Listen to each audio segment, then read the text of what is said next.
तारीख 14/1/1994 શ્રીમદ રાજચંદ્ર પત્રાંક 572 ઉપર પૂજ્યભાઈ શ્રી શશીભાઈનું દેવલાલીમાં પ્રવચન સળંગ પ્રવચન નંબર 101।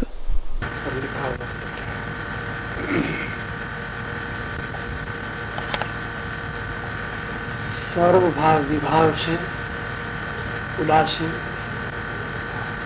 और अत्यंत शुद्ध निज पर्याय को सहज रूप से आत्मा परिणमन करें, उसी को श्री जी ने तीव्र ज्ञान दशा कही है। पत्र के प्रारंभ में तीव्र ज्ञान दशा की परिभाषा लिखी है। सर्व विभाव से उदासीन होकर, जितने भी विभाव के प्रकार हैं, परिणमन है, उससे उपेक्षित होना, उदासीन होना, उसकी अवगणना करना, उसमें बिल्कुल रस नहीं होना और अत्यंत शुद्ध निज पर्याय को सहज रूप से आत्मा परिणमन कर ले, उसी को श्री जी तीव्र ज्ञान दशा कहते हैं। ये ज्ञान दशा का स्वरूप है। अस्थि नास्ति दोनों से। अस्थि से अत्यंत शुद्ध निज पर्याय का परिणमन, नास्ति से विभाव से विमुख हो गया।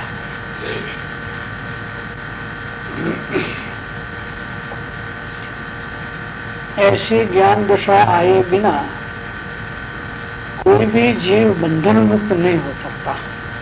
ऐसी तीव्र ज्ञान दशा उत्पन्न हुए बिना मुक्ति नहीं हो सकती, बंधन से मुक्त नहीं हो सकता। ऐसा सिद्धांत श्री जी ने प्रतिपादन किया है, जो अखंड सत्य है। अखंड शब्द यहाँ लिया है। जो अखंड सत्य है उसमें कोई शंका की गुंजाइश नहीं। ठोस सत्य है, अखंड सत्य है, मैंने नक्कर सत्य है, ठोस सत्य है।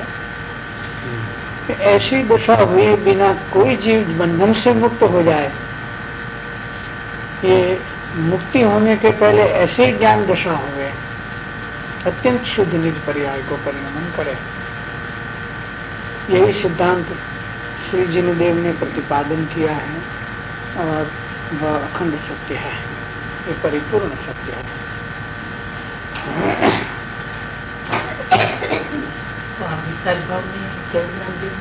जी वितराग भाव है कि एनाथी पहलानी भूमिकानी વાત नहीं, वितराग भाव ज्ञान दशा और ज्ञान दशा का फल मुक्ति, ऐसे ज्ञान दशा और ज्ञान दशा का फल मुक्ति। और अत्यंत तीव्र ज्ञान दशा मैंने मुनि दशा। ऐसी मुनि दशा आए बिना कोई जीव की मुक्त पर्याय प्रकट हो जाए, ऐसा नहीं बनता। यानी मुक्ति का कारण की दूसरी कोई कल्पना नहीं करनी चाहिए।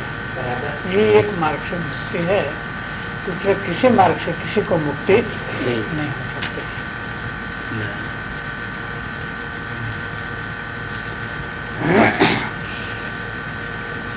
कुछ एक जीव से यह गहन दशा का विचार हो सकने योग्य है। कोई जीव इसका विचार करता है।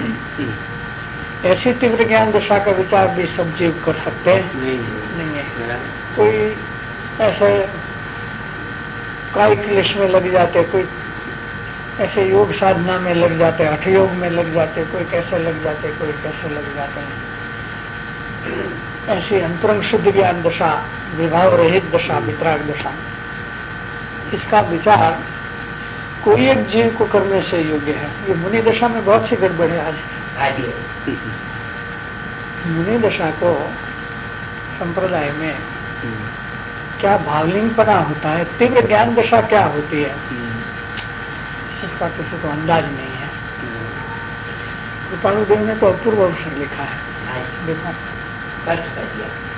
100 साल पहले अपूर्व अवसर लिखा है, बिल्कुल जैसे मुनिराज सामने खड़े हो और मेरी ऐसी दशा कैसे हो जाए, ऐसा लिखा है। फिर भी वो उतना समझ में नहीं आता है कि भावलीन दशा क्या होती है। गुरुदेव ने भी बहुत वर्णन किया है, गुरुदेव ने भी बहुत वर्णन किया, बहुत क्या है, गुरुदेव ने बैंकली में तो वर्णन किया है, वो तो अभी किया है। लेकिन ये तो 100 साल पहले बात प्रसिद्ध हुई है, फिर भी संप्रदाय में लोग नहीं जानते हैं। अपने यहाँ थोड़ा बहुत वो बात का प्रचार है, अपने मुख्य लोग, तो संप्रदाय में कोई नहीं जानते। और जिसको गुरुदेव का परिचय नहीं है, ऐसे लोग भी खास इस बात को नहीं समझते हैं। वो तो बाह्य वेश देखे, थोड़ा बाह्याचरण अच्छा देखे, थोड़ा अच्छा देखे,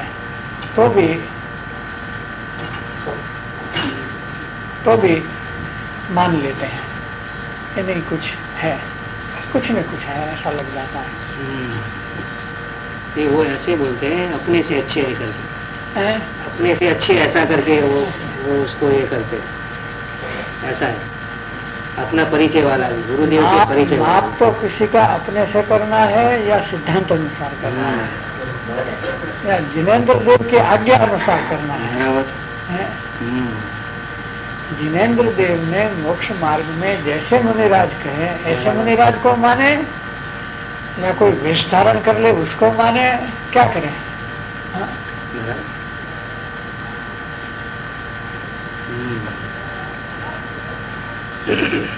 कोई एक जीव से एक गहन दशा का, देखो दशा नहीं लिया, एक गहन दशा का विचार कर सकने योग्य है। बहुत गहन दशा है ये। अपूर्व अवसर में जो बात आती है ना कि दे जाए पण माया थाय न रोमा, वंदे चक्री तथापि न मरे मान, बहु से उत्सर्ग करता प्रत्येपण क्रोध नहीं, जीवन के मरने नहीं न्यूनाधिकता, लोभ नहीं जो प्रकट सिद्धि निदान, जो सिद्धि सिद्धि प्रकट कोई लोभ नहीं हुए कि ये अच्छा हुआ। ये भी सब बात लोगों को समझाने के लिए है, इसकी गहनता या पूरी नहीं होती है। सही बात तो वो है, ये नाप तो लोगों को समझाने के लिए कि देखो मुनि को कुछ नहीं होता है। ये मुनि दशा उतनी सी भी नहीं है, इससे भी गहन है। लेकिन समझाए कैसे? बाहर में तो लोगों के पास जो फुटपट्टी है उससे बताना पड़ेगा कि तुम फुटपट्टी जरा इसे ऐसा लगा लेते हो, इतना माप आएगा। लेकिन गहराई में वो फुटपट्टी भी काम में नहीं आती, उतनी गहन दशा है मुनि दशा। हम देखिए ना गज सुकुमार का तो दृष्टांत आता है कि नहीं आता है, उसकी खोपड़ी जलती है। अब खोपड़ी जलती है, एक और खोपड़ी जलती है, दूसरी ओर आत्मज्ञान की श्रेणी लगती है। श्रेणी में एक पीछे गुणस्थान चढ़ते हैं, इधर खोपड़ी सड़कती है और इधर गुणस्थान का आरोहण करते हैं। क्या बात होगी, कैसे होगी वो बात? इसलिए ऐसा कोई इतनी गहन दशा है, इसका माप ऐसे वितरागता का माप ऐसे नहीं बाहर से निकलता। केवल ज्ञान हो गया, श्रेणी लगा करके केवल ज्ञान हो गया। इसलिए कुछ एक जीव से ये गहन दशा का विचार होने योग्य है, हो सकने योग्य है, क्योंकि अनादि से अत्यंत अज्ञान दशा से यह जीव ने प्रवृत्ति की है।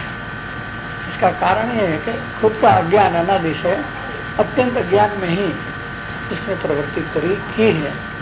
बाह्य धर्म की, बाह्य क्रियाकांड की, बाह्य तपश्चर्या के, वो भी अज्ञान पूर्वक ही किया है। इसलिए भीतर की स्थिति का पता नहीं चलता। और यह प्रवृत्ति एकदम असत्य और असार समझ करके उसकी निवृत्ति सूझे, ऐसा बनना बहुत कठिन है। इस प्रवृत्ति एकदम असत्य है, मैं उन मार्ग में चढ़ गया, बिल्कुल असत्य है, असार है, उसमें कुछ दम नहीं है, इसका कोई लाभ होने वाला नहीं है। और इसकी निवृत्ति सुनना ये बहुत कठिन पड़ता है, क्योंकि दुराग्रह हो जाता है। जो भी प्रवृत्ति जीव करता है उसको दुराग्रह हो जाता है।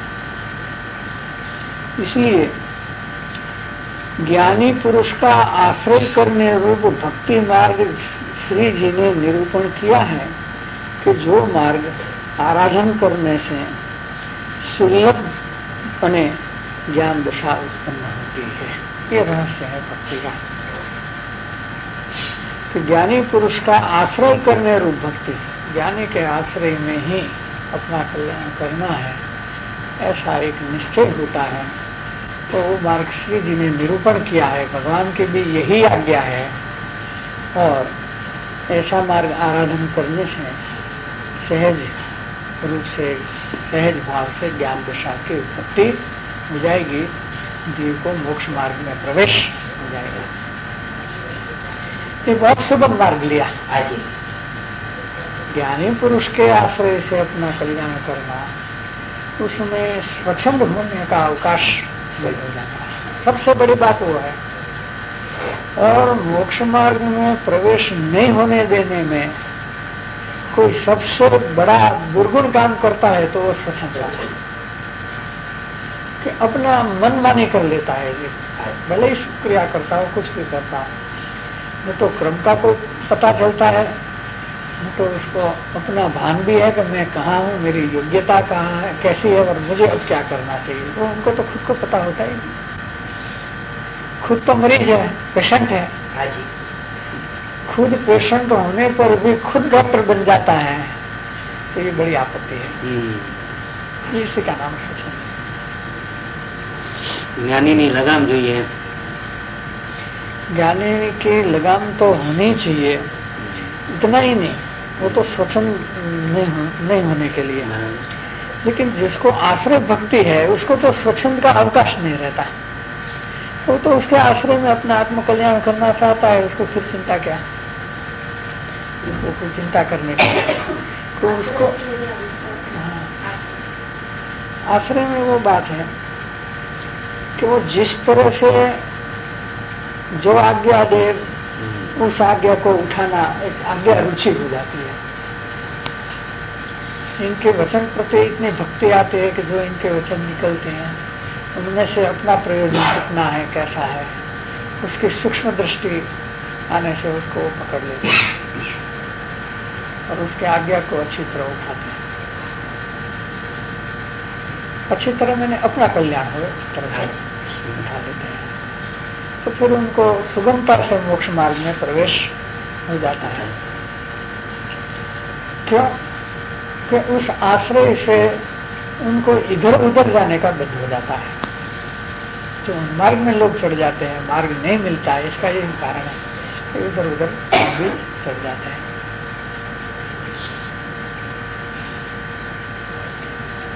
जैसा कि किसका संग करना, किसका संग नहीं करना, कौन सा शास्त्र पढ़ना, कौन सा शास्त्र नहीं पढ़ना, वो ज्ञानी की आज्ञा के अनुकूल हो जाता है, वो तकलीफ नहीं पड़ती। अब तो क्या करता है कि समझे नहीं कुछ और समय सार लेकर बैठ जा रहे, प्रवचन सार लेकर बैठ जा रहे, कोई भी बड़े बड़े आगम लेके बैठ जा रहे, अपनी तो कोई योग्यता का तो कोई हिसाब किताब ही नहीं इसमें। ऐसे तो कोई काम नहीं होता है। अब वर्तमान योग्यता में किस बात की जरूरत है, इतना सूक्ष्म प्रयोजन का दृष्टिकोण साध्य हुए बिना, किए बिना कुछ न कुछ तो गड़बड़ हो जाती है। इसलिए ज्ञानी का जो आश्रय है वो एकदम सेफगार्ड कर देता है। जैसे कोई मुमुक्षु तो एक बालक है, जैसे बच्चा की परवरिश उनकी माँ करती है तो बड़ा हो जाता है, ऐसे ज्ञानी है उनकी परवरिश कर लेता है, उनको कोई तकलीफ नहीं होती।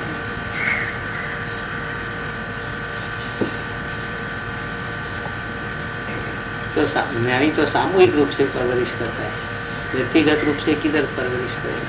आपने कभी व्यक्तिगत रूप से संपर्क किया?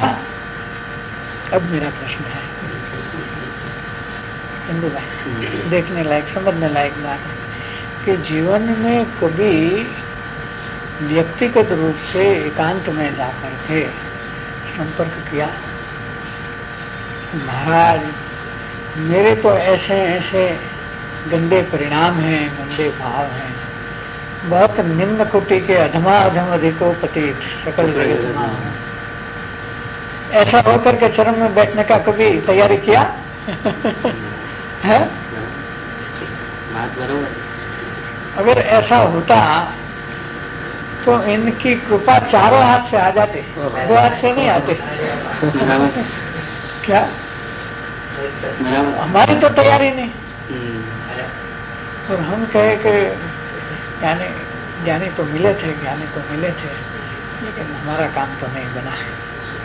इतना साल हम ज्ञानी का संपर्क में गए, बार बार सुनकर गए, बार बार प्रवचन सुने, लेकिन प्रवचन सुनने में थोड़े दूर बैठे, हाँ? प्रवचन सुनने में पीछे बैठने में तकलीफ है, फिर उधर हो जाता है। नजीक भी बैठा तो क्या, और वो अंतर भाव में भी रख लिया, द्रव्य से भी अंतर रखा और भाव में भी अंतर रखा। 1 घंटा टकटकी लगा करके सुने, क्या तो मेरे प्रयोजन की बात कौन सी आती है? देखिए, एक दूसरा प्रसंग बनता है समष्टिगत में भी, कि जब ज्ञानी को मालूम पड़ता है कोई जीव इनके व्यक्तिगत संपर्क में आता है और इनको मालूम पड़ता है कि इसकी योग्यता उतनी है और उनको इस योग्यता में इस चीज की जरूरत है, इस दवाई की जरूरत है, तो कोई ऐसा शास्त्र पढ़ते पढ़ते भी कोई ऐसी बातें आ जाती हैं तो वही दवा वो डोज देते हैं उस वक्त, पर लेने वाला डोज ले भी लेता है। वो प्रक्रिया जो बनती है वो किसी को पता नहीं पड़ता है, वो बनती है, वो जानते हैं कि श्री गुरु ने हमको अमृत पिलाया और हमने पी लिया, वो हमारे लिए है अमृत, और हमारे लिए बहुत बात आई, आज तो हमारे लिए खूब बात आई, खूब कही आज तो, सब उनको मालूम पड़ता है। दूसरे को लगता है ये समष्टिगत चलता है, ये समष्टिगत चलता है, ऐसा नहीं, समष्टिगत भी चलता है और व्यक्तिगत भी भीतर भीतर में चलता है। एक स्पष्टीकरण वो भीतर वाला जानता है, बाहर वाला नहीं जानता है, बराबर, ऐसा भी बनता है। बराबर, बात तो बराबर है। अत्यंत पात्रता वगैरह બધું ન वो तो है ही, अत्यंत पात्रता मैंने अत्यंत गरज, पात्रता गरज वगैरह पात्रता अनकंडीशनल सरेंडरशिप, दूसरी बात नहीं होना, हाँ? तभी काम आने वाली बात है। हमारी कंडीशन रख के काम करना चाहे नहीं चले, तो ज्ञानी समझते हैं कि चलो इनको भी थोड़ी देर है, थोड़ा टाइम निकलने दो, कोई उपाय नहीं है इसका, कोई कहेंगे तो मानने वाला नहीं है, वो समझते हैं तो कहेंगे भी नहीं, क्यों कहेंगे? जरूरत वाले पेशेंट को पहले निपटा दो, जरूरत वाले पेशेंट को पहले निपटा दो। ठीक बात, अच्छा स्पष्टीकरण है, स्पष्टीकरण अच्छा है, हाँ। सामूहिक और व्यक्तिगत का स्पष्टीकरण, और खुद को जाना चाहिए, समीप में जाना चाहिए। तो ऐसा है, ज्ञानी के कितने भी, जैसे गुरुदेव थे, हजारों लोग आते थे, सैकड़ों तो वहां बसते थे, पर हजारों तो आते थे, आवागमन गिने तो हजारों के थे, लेकिन इसके अंतर्वासी होकर के कितने रहे हैं जो इनको, इनके हृदय को पकड़े, ज्ञानी भी इनको अंतरंग से पकड़े, वो इनके अंतरंग से पकड़े, इतने ऐसा होकर के कितने रहे हैं? ऐसा तो कोई दिखने में नहीं आता है, दिखने में नहीं आता नहीं। जैसे ये सौभाग्य भाई को अपना अंतर खोल करके क्यों बात करते हैं? क्योंकि वो समीप है। तो गुरुदेव ने अंतर खोल करके अपने जैसा किसी को क्यों नहीं बताइए? हाँ, बताइए किसी को कि हमारी दशा ऐसी वर्तती है, ऐसा कभी बोले? क्यों? इसकी ऐसा सुनने वाले की भी योग्यता तो चाहिए सामने। बिना योग्यता क्या कहें, किसको कहेंगे? बेंसली की दशा कैसी वर्ती है ऐसा उसने वर्णन किया। हाँ, अपना कैसा है वो ऐसा नहीं। तो क्या है, लोगों को कुछ समझ में आ रहा है, कुछ न कुछ तो समझ में आ रहा है। फिर भी इतनी पात्रता नहीं होते भी बहुत माल दिया है। बहुत माल दिया। लेने वाला चाहिए, देने वाले तो दे देते हैं, लेकिन लेने वाले नहीं ले तो क्या हुआ? उसका तो उसका होनहार की बात करके भी उपकार किया। हाँ बिल्कुल। अगर उतनी बात नहीं कहते तो आज जो समाज की स्थिति है वो नहीं है, इससे कहीं भी उल्टी सुल्टी हो जाती। अरे 1-2 साल में तो गुरुदेव की गद्दी पे वर्तमान जो लिंगाभाषी दिगंबर मुनिया है, द्रव्यलिंगी नहीं है कोई, लिंगाभाषी है। द्रव्यलिंग तो 28 मूलगुण परिपूर्ण पालन करे उसको द्रव्यलिंग कहते हैं। आज तो कोई एक भी ऐसे नहीं है। वो उसके प्रवचन चालू हो जाते सोनगढ़ में। ये बात हो जाती है 1-2 साल में तो अगर कैंसर नहीं होते तो ये परिस्थिति अपनी। और देखो और जगह तो चालू हो ही गया है और जगह तो चालू हो गया है। तो जब उनके हाथ में डोर रहती तो क्या होता? यहाँ चालू हो जाता प्रवचन। हाँ प्रवचन चालू। हाँ वो बोलते थे, कुछ लोगों ने आकर के बात ही किया था कि अगर इसका संरक्षण नहीं होगा इस तीर्थ धाम का तो साल भर में तो यहाँ दिगंबर मुनि के प्रवचन चालू हो जाएंगे। जो संप्रदाय की हालत है, दिगंबर संप्रदाय की हालत, वो हालत सोनगढ़ की बन जाती है। ऐसी बात है।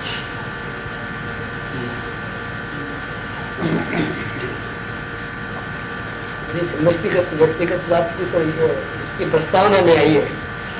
इसके पहले समष्टिगत ज्ञान धन्य आराधना के प्रस्तावना में काफी स्पष्टीकरण दिया है हमने। प्रस्तावना लिखी है इसमें। समष्टिगत क्या होता है, कौन समझता है, कैसे क्या होना है, कैसे कितने पढ़े हैं, सब बात का चर्चा की।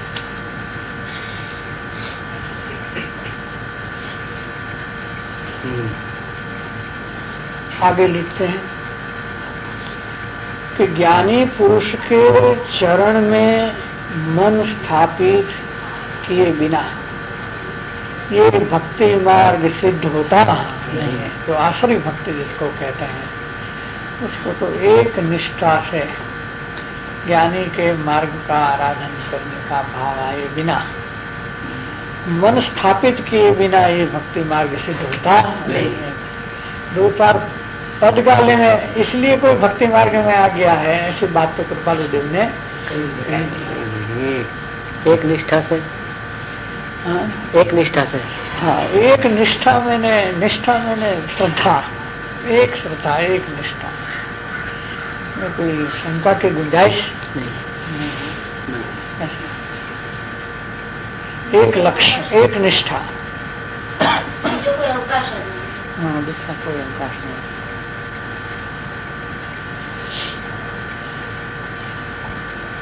आश्रय भक्ति में बहुत बड़ा है। आश्रय भक्ति में बहुत रहस्य भरा है वो तो उनका तो निवेड़ा हो जाता है। उसमें जो आता है उसका तो निवेड़ा हो ही जाता है। जिससे बार बार ज्ञानी की आज्ञा का आराधन करने का जिनागम में ठाम ठाम कथन किया है। यही कारण से यही कारण से जिनागम में भी बार बार ठाम ठाम ज्ञानी की आज्ञा का आराधन करने का वो लिखा है।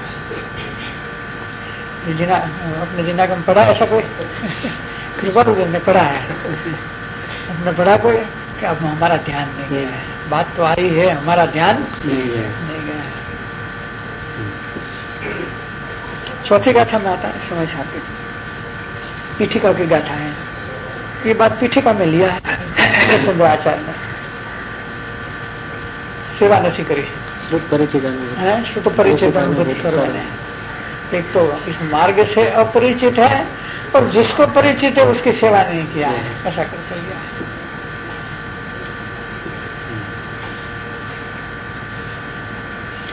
एक जगह पढ़ी थी, चौथी गाथा पढ़ी थी कि बार गए थे स्वाध्याय में, क्या लेना है, चलो जो गाथा हाथ में आई वो ले लिया, चौथी गाथा ले लिया। ग्रंथ खोलते उसमें ये सब बात है, क्या है इसमें ये बात है, ऐसा लगता है लोगों को क्योंकि इसमें भी है, ठाम ठाम वो बात है, लेकिन ध्यान नहीं जाए तो क्या करें। चौथी गाथा हाँ, चौथी गाथा नहीं थी, समय साथ चौथी गाथा मूल गाथा में नहीं, टीका में लिया है।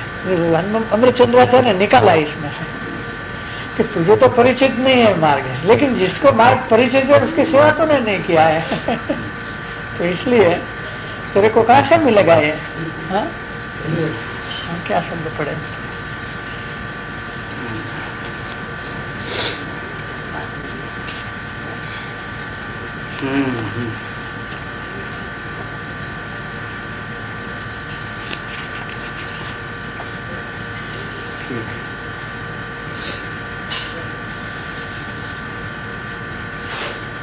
પરિચય કર્યો નથી, संगति करी नहीं।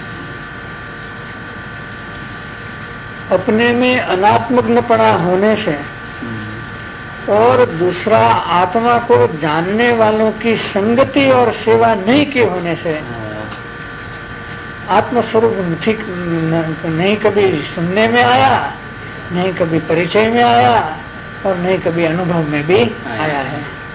इसलिए भिन्न आत्मा का एकत्वपना सुलभ नहीं है। वो अमृतचंद्राचार्य की टीका में है और वो बात जयचंद जी ने भी लिया है।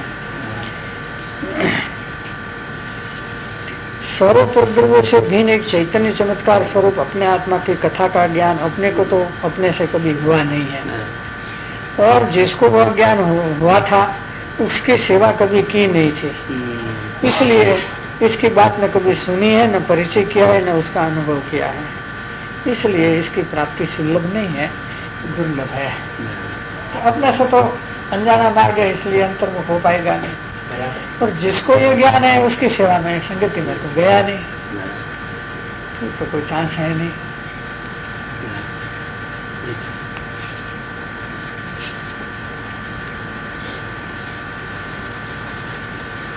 कहते हैं कि इसलिए बार बार ज्ञानी की आज्ञा का आराधन करने का विनागम में भी ठाम ठाम कथन किया है। ज्ञानी पुरुष के चरण में मन का स्थापन होना प्रथम कठिन पड़ता है। तो थोड़ा कठिन लगेगा, तेरा मन और जगह स्थापित हो गया है तो यहाँ से छुड़ा करके इधर स्थापित करना है, तो थोड़ा कठिन लगेगा। विवेक मल और अविवेक मल का कुश्ती करेगा, थोड़ा युद्ध चलेगा, घर्षण चलेगा। परंतु वचन की अपूर्वता से और इस वचन के विचार करने से तथा ज्ञानी के प्रति अपूर्व दृष्टि से देखने से मन का स्थापन होना सुलभ होता है। ऐसा नहीं होने के पहले थोड़ा कठिन लगता है, ऐसा होने से तो ये सुलभ होता है। एकांत कठिन है ऐसा भी नहीं है, लेकिन ऐसा जिसको नहीं होता है उनको कठिन लगता है, और जिसको होता है उसको सुलभ लगता है। उपाय भी बता दिया है कैसे ज्ञानी के चरण में मन को स्थापित करना, ये उपाय भी बता दिया है। कि वचन की अपूर्वता से पहली बात वो लिया है, जो अपूर्व भाव का अपूर्व मार्ग का प्रकाशन वो कर रहे हैं उसकी अपूर्वता भाषित होनी चाहिए, लगनी चाहिए। ये कोई अपूर्व बात है, मेरे कल्याण के लिए कोई अपूर्व बात आ रही है, और उसका विशेष विचार करने से उसकी और अपूर्वता भाषित होगी। और ज्ञानी के प्रति अपूर्व दृष्टि से देखने से ये बात सीधी परमेश्वर बुद्धि में जाती है। तो मेरा आत्म कल्याण होने में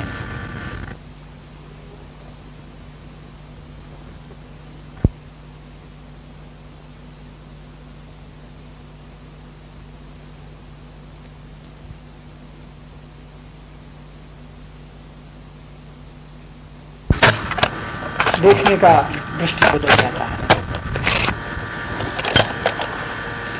मन स्थापन होना सुलभ होता है।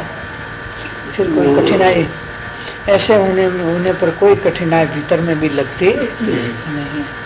तो ऐसी दृष्टि से कभी देखा है, ऐसी अपूर्वता आई है, बस यही देखना है। ऐसी दृष्टि से देखने से तो बात ही बदल जाती है बिल्कुल। बात बदली नहीं तो ऐसी दृष्टि से देखा नहीं।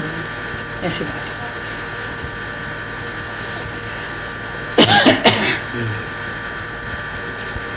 ज्ञानी पुरुष के आश्रय में विरोध करने वाले पंच विषय